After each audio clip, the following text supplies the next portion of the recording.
Player পোঁতা হচ্ছে। 3 কামরা ঘর হবে, তাই 9টা প্লেয়ার লেগেছে।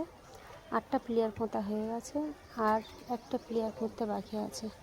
ওই 8টা প্লেয়ারের মতো পুঁতছে, দেখো সব প্লেয়ার।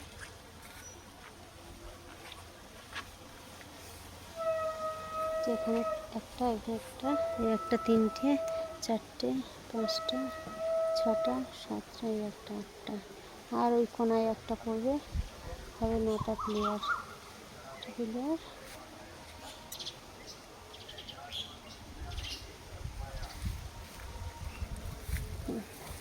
এই রোদে থাকা যাচ্ছে না অনেকক্ষণ, খুব রোদ লাগছে, তাই আমি ছাতা নিয়ে এসেছি। এই দেখো।